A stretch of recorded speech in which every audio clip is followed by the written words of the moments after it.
I didn't set a time up. I just wanted to make sure I was all set up and ready. I get various phone calls and stuff during the day. So anyway, here I am.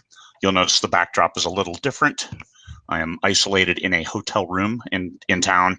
My wife is living the life of Riley out at the house, self-quarantined since she came back from Europe, and not just Europe, but Spain, just a couple days ago.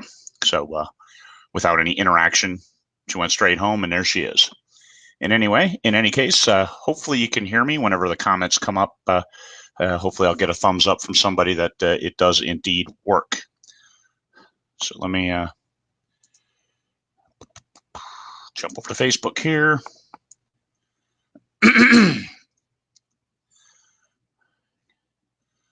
Seeing that, looks like I'm there. Got a few feet.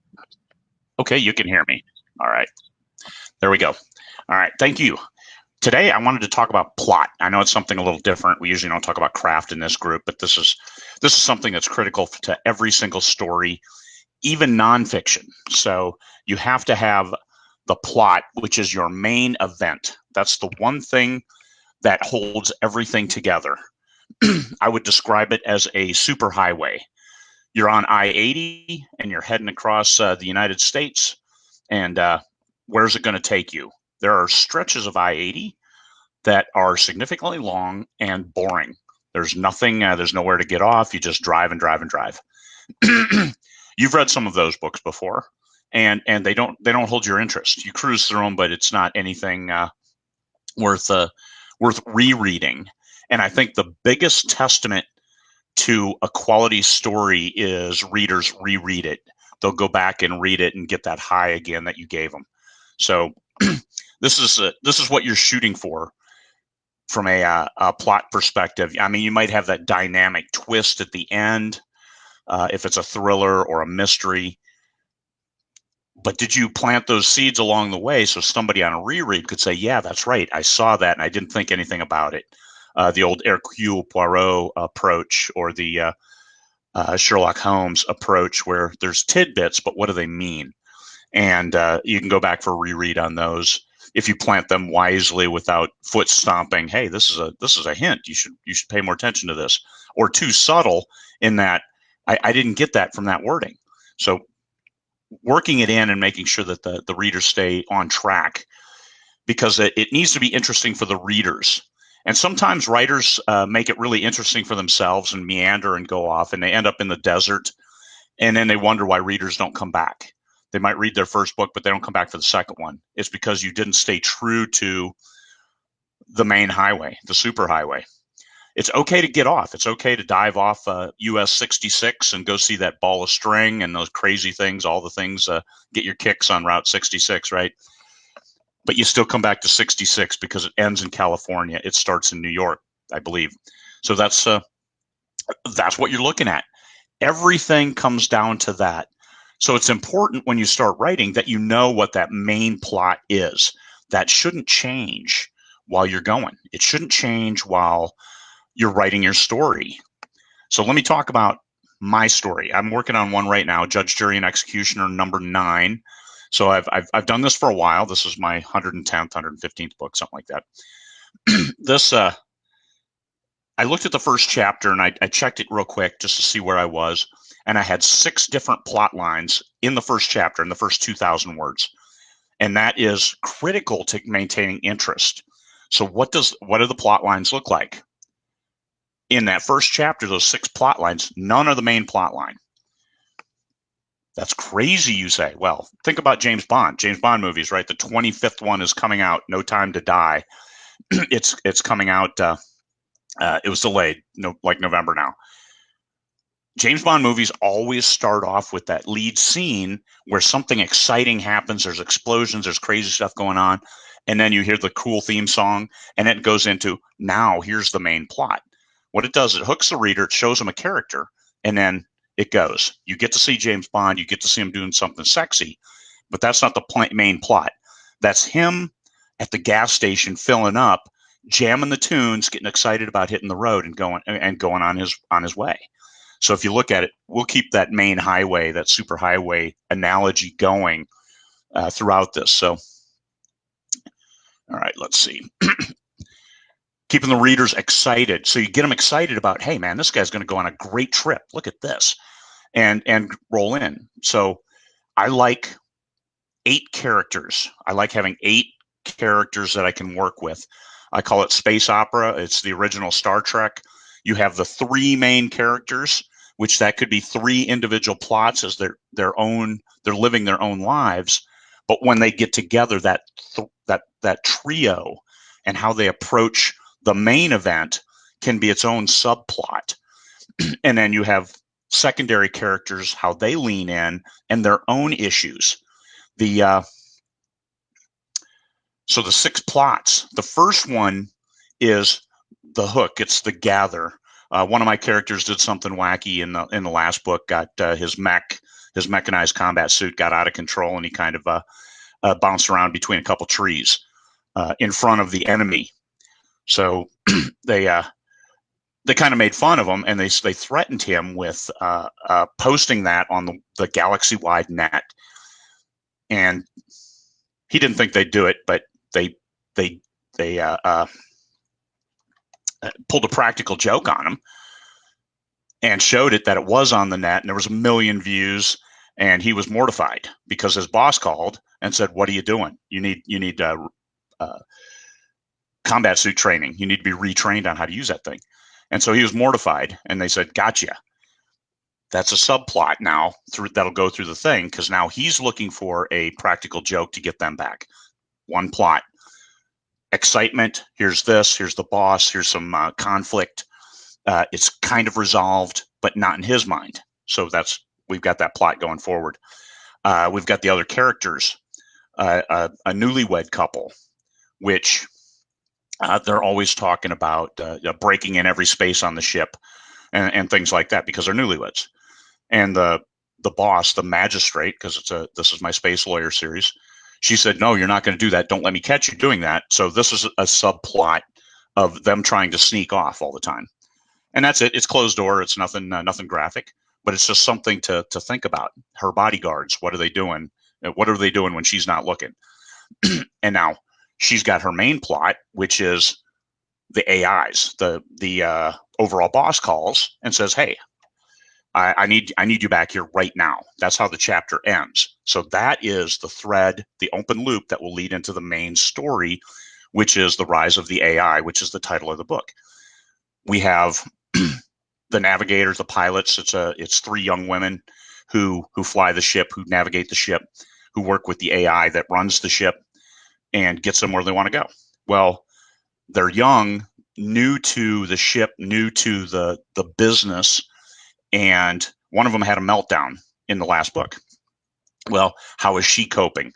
Another one, short engagement, probably less than 100 words, but it was like, "I'm doing better." Well, we're here for you, and then moves on. So how does that go? How is that subplot? So on the main highway, now we've got a frontage road. We've got desert oases out there. We've got the Stuckies, where you can get your nut roll, and everybody likes a Stuckey's nut roll. If you don't, well, get off my highway. Let's see comments. Okay. Plot. Main plot. It's so important that you keep coming back to that during your roll. Sometimes I get distracted, and I'll find much excitement in these subplots, but that's where I'll be going along, and I'll say, I need to stop. Let me stop this in the middle, and so I'll push that ahead, put part of it ahead, and jump back to that main story. What's going on here? Because that's why your readers are there. They're there for that main plot that you set them up on. So one thing I do is I write the first chapter and I write the last chapter. You always need to know where your start and end points are. And I think that's critical. I know a lot of people, and I'm a pantser, right? I just make it up as I go, but I know my 8 characters. I know their character traits. A character isn't a plot, but their character traits and who they are, especially as it goes to, and you don't ever need to do an info dump about here's their whole backstory. You can reveal it as it goes. One of these characters has been with me for 27, 28 books. And still more stuff gets revealed with each new story, because as you build the 3-dimensionality of the characters, and those can also be individual plots if they're doing those things that can keep the main storyline moving forward. The foundation of your story is that main event. What is the main event? In the rise of the AI, it's the AIs have been given full equal rights with every other sentient species. Well, they're rising. What the hell? They're trying to uprise. Is there going to be a war? And then the end is, here's the resolution. Here's how humanity and all the other races are now treating them. But how do we get there? And what does that look like when we get there? Well, I know what it looks like when we get there. Let's find in between. Let's get those subplots. I also look at it as another analogy that works for me as a golf hole. You stand at the tee, and you're looking at the green with the flag. The flag is the hole. That's where you want to get the ball into. So you hit the ball. Is it right down the middle? Is it off to the side? Hey, there's a sand trap. There's a lake. There's a lake with alligators in it. That's cool. Go over there and take a look. I mean, I've played a lot of golf in Florida. There are alligators in the lake, so you got to be careful about fishing for your ball, if you know what I mean. This is my travel mug since I'm in a hotel. The benefit down here is unlimited hot water, which I don't have at my house. I have a water tank with water that gets delivered, so unlimited hot water. It's pretty cool. Let's see, any new questions?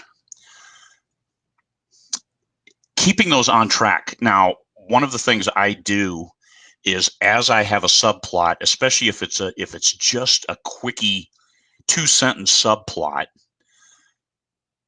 I'll have to make a note of it, because one thing you don't want to do for your readers is you want to leave too many subplots open. You've got to resolve that at some point in time. So the practical joke that I started off with, that will get resolved somewhere during the story. The young woman, that will not get resolved, but there will be things that will help her along the way. That is not going to get resolved in this story, but it'll still be an open loop. It'll be an ongoing element for the next book and the next book and so on. The AIs, that will be pseudo-resolved enough that it'll close the story, but there will be enough open stuff for future stories, because I write long series. This is the 9th book, and this series I expect, 20 books. It's going to be a very healthy series. It's doing very, very well. With each new release, it bumps the whole series, so it's the model of a great series. Each new book gets as many reviews as the last book. It bumps up and up, and you can tell that the readers are really pleased. It's got like a 4.9 review average. I know we usually don't talk reviews, but your readers, that's what, when your readers really like a story, they're going to leave you reviews, especially if you ask, because they want to be engaged. They want to see more books. So I always make that call right after the end is, hey, stay on board. Here's the series page, so you can be on top whenever another book comes out. Follow me on Amazon. And, oh, by the way, leave a review, because that lets me know that you like the stories and you like the series and you like the way it's going. So that's your main plot. That's your support of your main plot, that you have done what you needed to do. The overall arc, lawyer in space. How is she handling the law and making sure the galaxy is a great place to grow up and raise children and do those things you need to do to have a better life? So it's kind of broad, justice in space, but that's all you need for a series, as long as you hold true to that and stay on that. And that's, hey, we're driving down the interstate. We're going from the West Coast to the East Coast. Good enough. That's my series. But I-80, on this trip, we're taking I-80. When we come back, we're going south and we're going to take I-10. Okay, that's the next plot. That's the next story. And we'll do that back and forth until, hey, we run out of interest or the readers run out of interest. And we hope that doesn't happen anytime soon, because that series is going gangbusters, and I really like writing it. So that's what I do with plot.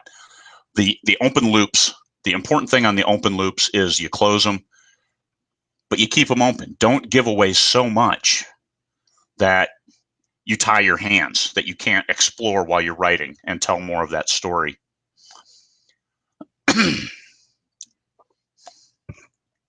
Well, I'm at a hotel. My wife is quarantined at the house. I can't be there because I'm in that high risk group, multiple high risk factors.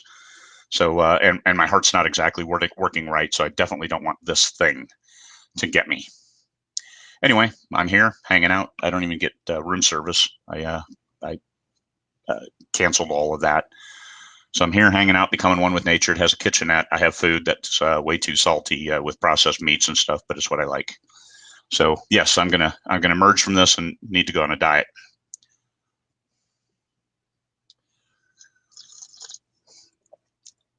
The coffee maker is so disgusting. I heat my water in the microwave and I drink instant because it's much better. So there's my trials and tribulations. Plot. The superhighway. What can you do? What about who can be the main elements of a story? I've had a ship as one of the main protagonists.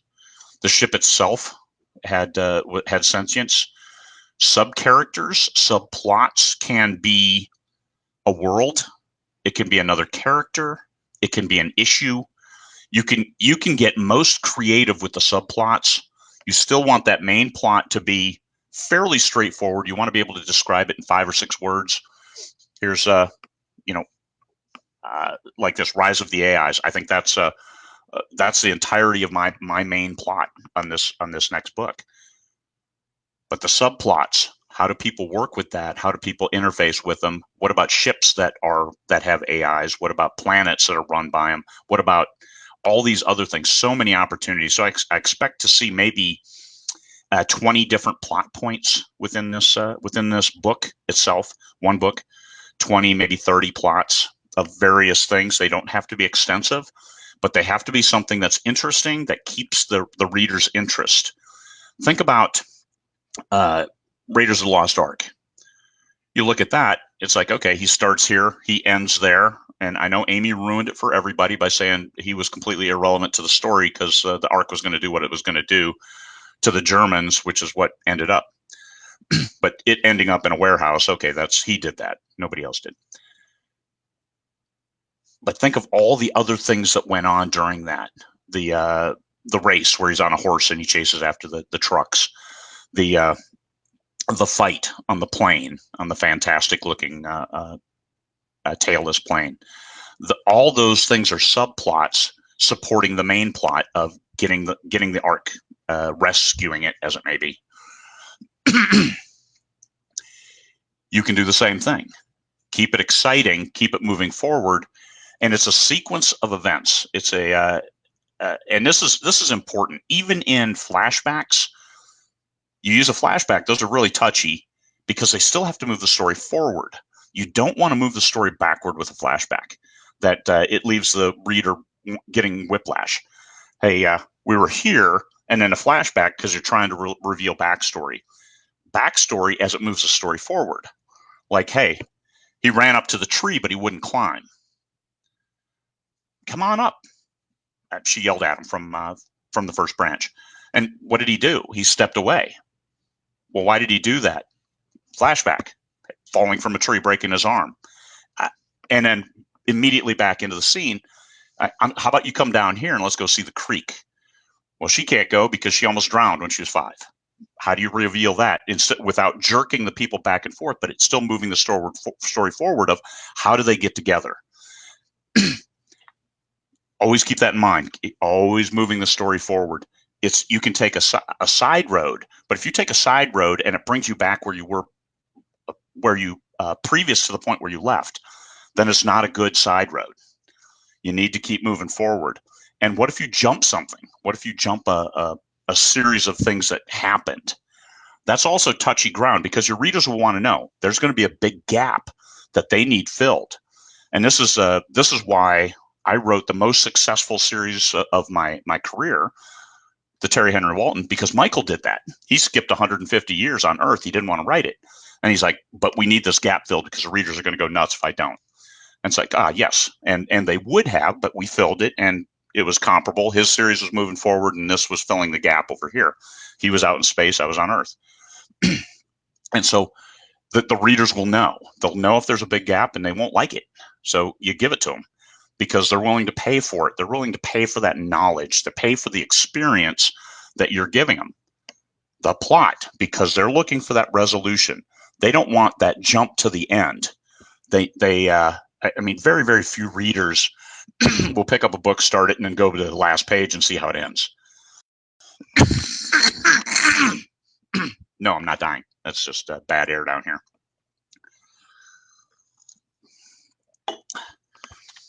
So, and there are those people who do go to the last page to see how it ends up, but most don't. Most want to go on the journey. They want to enjoy the ride, and they want it to be scenic enough to hold their interest. They don't want to ever get snot bored out of them. Have you ever driven across Nevada? Hey, that mountain right over there, we'll stop when we get there. It's 70 miles away. So you're driving and driving and driving, and you wonder why people speed on those roads, like 140 mile an hour speeding, because they just want to get there. Your readers might want to, if you put your reader into that mindset where they're trying to jump ahead, then you're not doing something right. You want to keep them reading. You want to keep them absorbing the details, because if they're doing that, then your book is too short. No matter how long it is, the reader's going to think it's too short because they're skipping things and moving ahead because they're looking for those exciting plot points, the Stuckies with the semi on fire in the parking lot. Oh, hey, that's pretty interesting. Oh, man, we passed it. Plot point. How do we find out how that gets resolved later? Well, you can do that. Just make a note. And as you see people with yellow stickies everywhere, those could be plot points, subplots, interesting conversations, those things that you put in. Just how do you work them in? Keep the story moving forward. That's how you work them in. Sometimes your coolest stuff, it doesn't have a place in the story. Don't shoehorn it in. Everything has to go with that flow. Everything has to fit on the main highway. If you don't have a whole lot of deviations from that main highway, what about the motorcycle that came racing past? What about the police car that came after him? What about the deer in the median? There's other ways that you can stay true to your plot without going too far into the bushes, into the desert. Don't get so distracted. Don't get free writing to the point that you're lost. Main highway, get yourself back there as quickly as possible. And for my readers, chapters are 2,000 to 3,000 words. And I tell you what, I better have probably 3 different plots going on in those 2,000 words at any point in time, because otherwise the readers will get bored and move on. That might be my readership, space opera, science fiction mainly. And my Space Lawyer series is about, it's like a thriller courtroom action drama in space.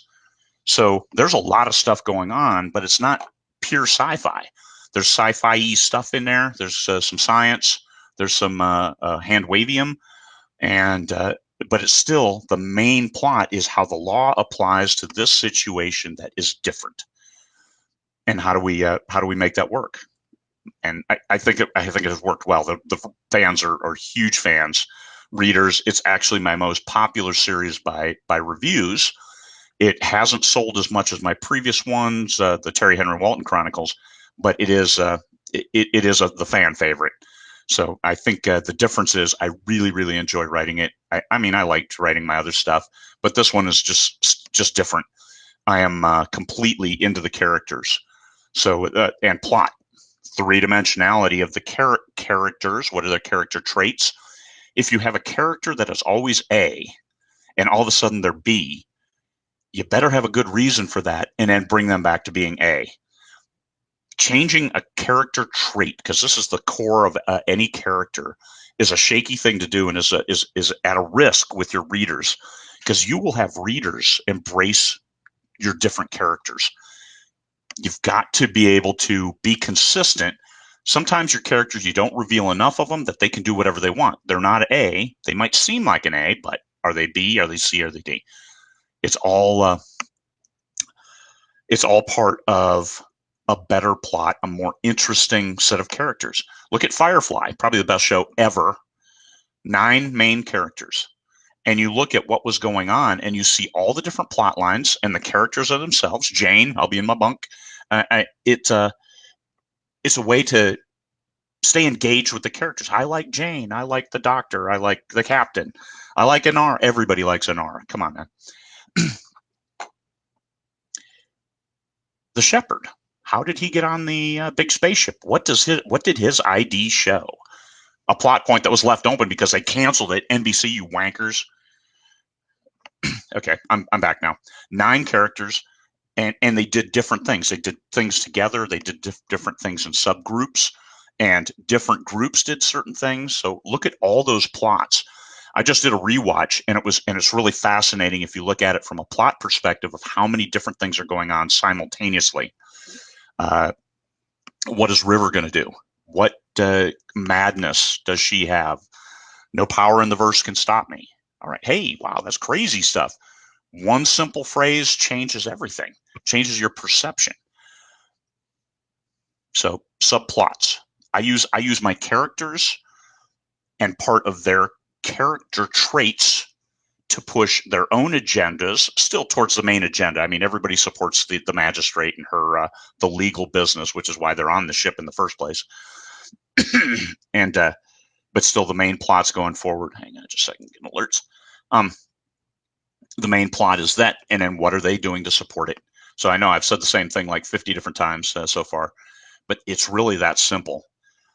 Right the beginning, right the end, and then make it make an interesting drive. No matter what you're doing. I've read. I asked everybody, hey, if you've got a KU book, put a link here. I'll read one a day. I have unfortunately picked multiple romance novels in a row.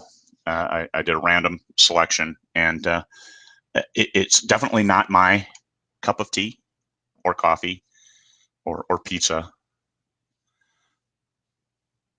because it's written differently. But looking at the plots, even a first-person romance novel, and first person is a little bit different, but you can still do it. A first person, you're still looking for those subplots, those things that make it interesting. Because from the first person perspective, you have more unknowns. From a third person omni, you can fill in a little bit of the unknowns, and so you have to be a little more crafty with what the subplot is. But from first person, hey, why did he just do that? What did he pick up off the ground before he got into his car? And I mean, those kinds of, just how quick is that? Because you're just watching the hot guy get into his Porsche, and he sees something, leans down, picks it up, gets in, drives away. Well, what is that? On top of, yes, I mean, I wonder where he's going. There's so much that you can do that doesn't take a lot of words, but you gotta close them, because at some point later, she's they're at dinner. Hey, you picked up something off the ground. Well, why were you watching me? Oh, now, hey, the secondary subplot. What? Oh, sorry, I just noticed. I was walking by. A lighter with an inscription. Oh, hey, a mystery. So many things. Writing is a great business. Don't have so many that you get lost, or that it takes away from the main highway, because you still got to be on the main highway. You still got to be going the speed limit, and you got to get to that end point. If you're driving to New York City and you're going to make it in one drive, you got to keep driving to get there. So that's your plot. You have to resolve the main plot.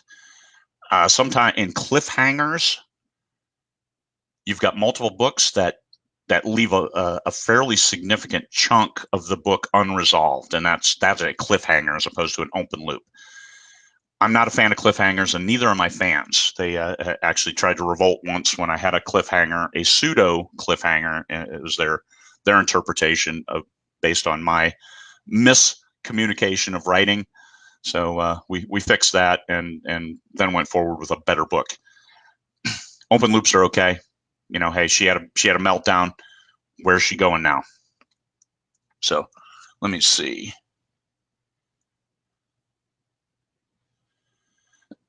Yeah, I really don't want to pass out while coughing. That wouldn't be good. Have people calling 911. Fairbanks.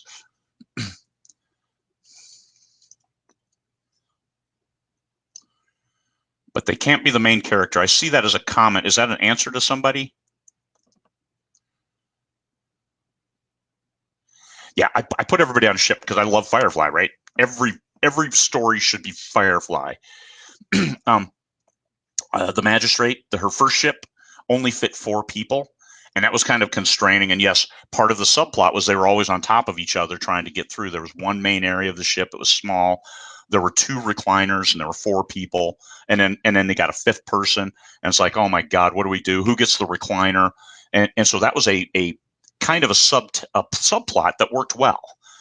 And then they got a cat, and where do you put the litter? And they're complaining about that, and the food processor replicator, who gets to use it, because they were right on top of each other. So I gave them a bigger ship so I could have more characters and make the some of the main stories more robust. It also helped increase the length of the books.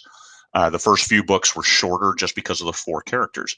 I had many subplots, but not as many as I really wanted, just because it was so constrained. Now, they were very well received because I focused on the legal aspects, and they went well. But when I put them in the bigger ship, when I put them in the heavy frigate, which a heavy frigate's a pretty big ship, and there's only 10 people on it, so there's just a boatload of extra space. So they'll bring on a few extra characters, but not too many more, because they enjoy their space and they don't need it. This ship is mostly automated. A lot of good stuff. So the AI for the ship, there's another AI that's on board the ship. Sometimes they get into things and butt heads, and that's cool to see. That's a separate subplot. How do 2 AIs butt heads? Yeah, think about that.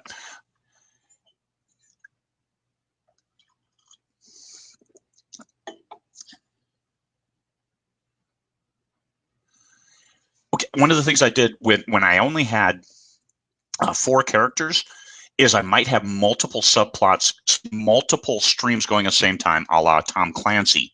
Clancy always had at least 3 different plots, 3 different sequence of events going at the same time. And you would switch. You would get a scene break, and now you'd be in a different ship with somebody else doing something different. The main ship, and then a third ship or a planet, things going on. You can do that. I do the scene breaks. I found that the readers are perfectly happy if you're like third person Omni. I'm almost always either on the ship or with the main team, planet side, doing something.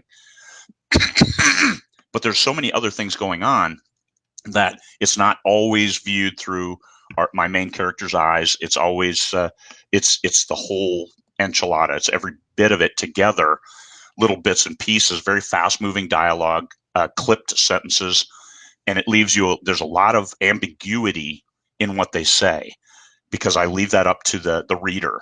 Sometimes the descriptions will be, he was tall, and that's it. And tall being relative. Let the readers figure it out. Let them use their imagination to fill in those gaps, because it only becomes important if it's important. If it is important, then I'll describe it higher. He was tall with very wide shoulders, very narrow shoulders. Why narrow shoulders? Well, maybe he has to get in someplace later. You don't know. Or he's trying not to get shot. And narrow shoulders is easy because he can hide better behind a telephone pole. So those character traits, I try not to overwhelm the readers with the details, because the plot is king, the story is king. It has to keep moving forward. It has to hold their interest without wading into so much detail that they get lost. Now, if you go into a hard science fiction, that's different. Now, that one, you really want that detail, but you don't have to put it to such an extent that you bore the readers. Even those who love the details, they'll get in there and they'll say, I know what else goes in behind this. Great. Put that stuff on your blog. Don't make it read like a technical manual, because then you might lose paying readers, and you keep aboard a smaller and smaller group who love the technical details. You could have great technical details, but not so many that you lose readers. Because I think the legal premises and the Latin I use in the books are kept to an absolute minimum, but still have some people say, well, my eyes glaze over at the legal stuff. I'm like, oh my God, I don't have that much, I don't think. Just enough. Same thing with hard sci-fi, all of that stuff. Fox, those bastards, they canceled Firefly. Well, we don't like NBC either, because they would have canceled Firefly if they had them, because they're just that way. I don't know. All right, where are we here?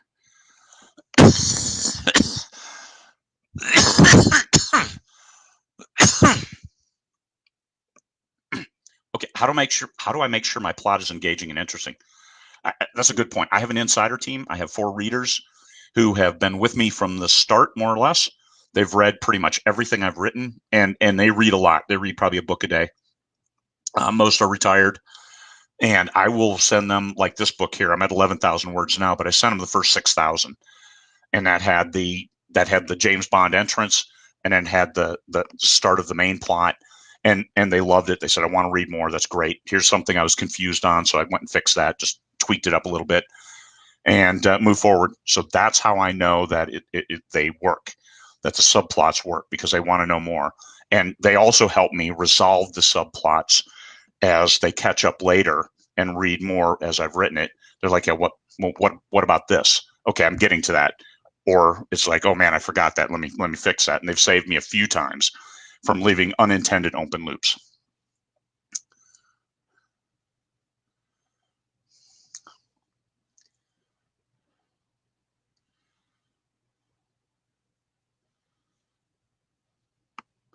Just reading comments. That's all. Kimbra Swain, hey, you're actually the only. Everybody else comes up as Facebook user, but Kimbra comes up as Kimbra Swain. We need badge designs for 20 Books Vegas 2020.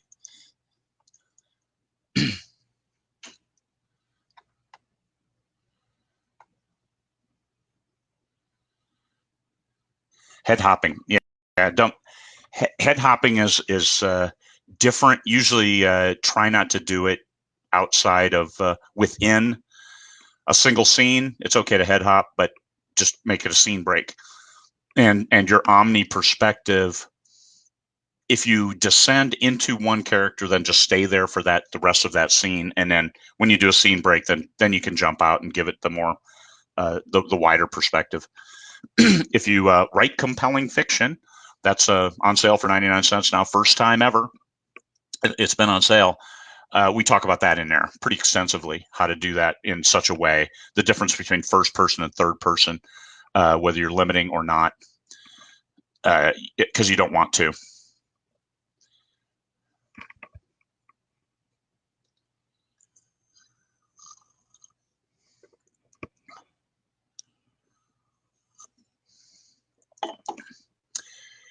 You can have anything be a character.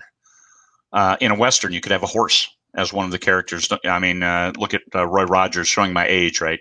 Growing up, my mom always watched Roy Rogers. And so we'd watch it. And Trigger, are you kidding me? Trigger was its own character. Animals, I always include animals.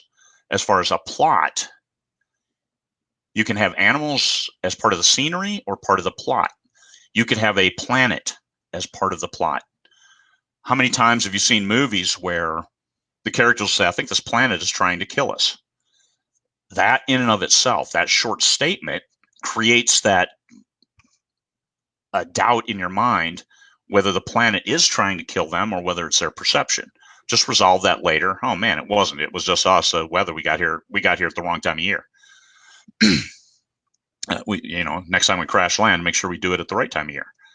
I mean, another subplot adds good humor, and the planet is not trying to kill you, but you resolve it. So a couple little things, but it's a subplot that keeps the readers reading, looking for those answers. And humans, by their very nature, are looking for answers. Give them to them, but give them the questions first. Plant that question. Plant lots of questions, as long as they keep moving the plot forward. Because if you're going from one place to another on a planet, and somebody thinks the planet is trying to kill them, which planet? It could be this town, it could be this store. It doesn't matter. Just plant that seed and take it through as a subplot, keeping the main plot moving forward. You've got to get to that end point. And I can't emphasize this enough. You have to know where you are going to end up. Now, there may be, as you get there, you may modify that a little bit, but still end at a solid end point. Don't meander, and don't just leave it hanging and say, man, this will bring the readers back. Well, wait and see. And if they don't, if you see this big drop off between 1 and 2, you'll realize I probably shouldn't have done that. But what you can do is you can always go back and fix it.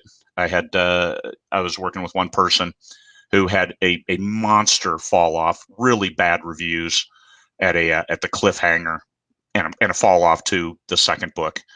And she was beside herself until we figured out that it took 2 more sentences is all to resolve what people were interpreting as a cliffhanger. She added those in, and it changed the dynamic completely on her book. It really is that simple. You have to give the reader a full experience. Give it to them. An open loop is different than a cliffhanger. And sometimes you have to tell them this is how it ends. And I'm guilty of that as well. I will sometimes put a leave an open loop, and they like I don't know what happened. It's like, but here I allude to it, and sometimes that's not enough. Sometimes you really have to say, no, the door is closed, as opposed to they walked out. Well, did they close the door or not? What happened? Okay, no, they walked out and closed the door. All right, there you go. And it's okay. That's not making you less of an artist. That's not doing any. It's just sometimes you have to feed the readers. And I mean, we may not like the smell of the cat food in the can, but the cats love it, so just give it to them.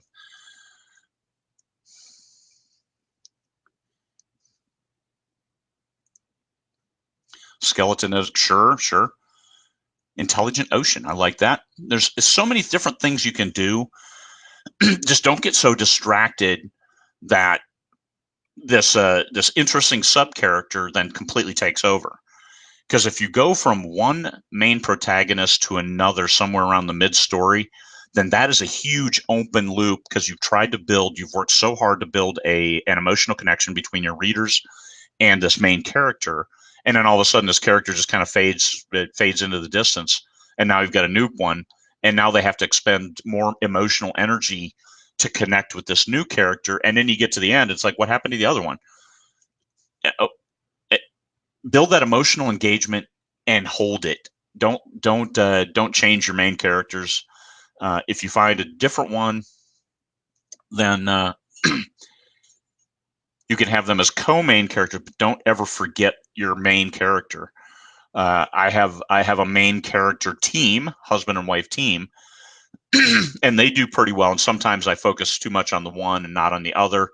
And sometimes that's okay, but you still have to. They both have to be there. They both have to have a role to play. So sometimes I'll go back in and make sure I add her into the scenes because I have to say I always forget her, and that's not my intent because he makes his decisions with her input always. But you have to give equal time because the first book was all about him.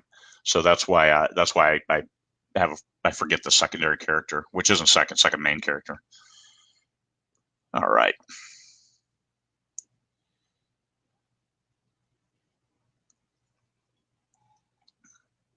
Don't get crazy. I'm not sure I've ever written ominous finality. So plot. There's 43 minutes of me beating a dead horse, main highway, side roads, Stuckies, an oasis, the ball of string, a dog. Dog needs to go out. All reasons to dive off the main highway, the main superhighway, and go do something interesting. But always remember that you got to get back on that main highway to get where you're trying to get to. And you need to get there because that's what the readers are expecting. They don't necessarily need to, they do need to know, because that's the thing with the first chapters, you kind of tell them where they're going. Hey, we need to fix this issue with the AIs. We need to fix it whether with the AIs or with the soft and squishies, the warm-blooded creatures. So there it is. There's the whole plot. So how they resolve it, okay, it's still at the end, it's resolved. So you tell them what you're going to do, and then you go do it. It's how you build trust with your readership. It's how you build trust with your fellow human beings. And Bob's your uncle. All right. Any other questions? Anything I missed in here? Main highway. You don't have to stay on the main highway, but you have to get back to it if you get off it. and that's all. It's all good. And the more you do that, the little bit of tendrils, as long as you keep moving that main plot forward, you can dive off as many times as you need to. It's way okay. Think of poor Frodo. How many times did they dive off the main highway? And then it split, and there were multiple main highways. Holy crap. Epic. I guess that's epic fantasy. We have 3 forks of main highways, and they're all going to end up someplace else, but you're going to like all of them. Okay. But make it work. Emotionally engage with your readers and keep them on board. Oh, you didn't miss anything. Just go back and rewatch it. Just go to the videos section of 20 books 50K, and you'll be able to rewatch it from the start. No sweat. Easy day. And we'll cut this to YouTube. I'll beg Ann Lown to take care of it, or Elaine. Please, can you cut it to YouTube for me? And they've been great about setting up the YouTube channel and making sure everything is up there, from 20 Books Vegas videos to all the CNM show videos to me talking about plot. Alrighty then. I'm going to drink some more coffee. I've got 1,000 words on the page so far. I need another 2,000. It's 9:20 in the morning here. I should be way okay. You can always go back and rewrite a book. You're fixing 3 novels now. I've got 9 different books to fix. Not the stories, because the highway is solid, but the side roads, need to clean those up a little bit. Plow them, make sure we can pass, make sure we go see an interesting truck stop along the way, and then get them back on board.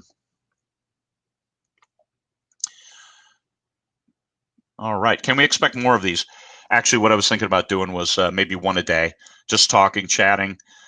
Even if they're short, it's still something. Trying to give back, trying to keep people focused on you and your life, you and your work, and not everything out there, because you actually shouldn't be out there. The real world, it kind of sucks right now.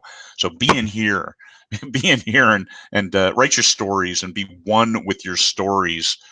So that's that every day. Martha Carr offered to come on. I think we'll interview people, we'll do something, and we'll make this hopefully your hideaway place. Remember Harry Potter? Listen to the radio program wherever they went. Well, hopefully we could do that. Do something every day for 45 minutes or an hour. I've got the time. I'll make the time, because you 39,000 members of our group are worth it. Whether you watch it now or later, or don't watch it at all, it's okay. It's there. It'll be there for you. And at least for the next 13 days, while I have unlimited bandwidth here in the hotel. When I get home, I won't be able to do these, because I'll run out of space really quickly, and it'll cost me like $30 to $45 an episode for the bandwidth to do it. So we'll probably not do that. Shepherd your funds.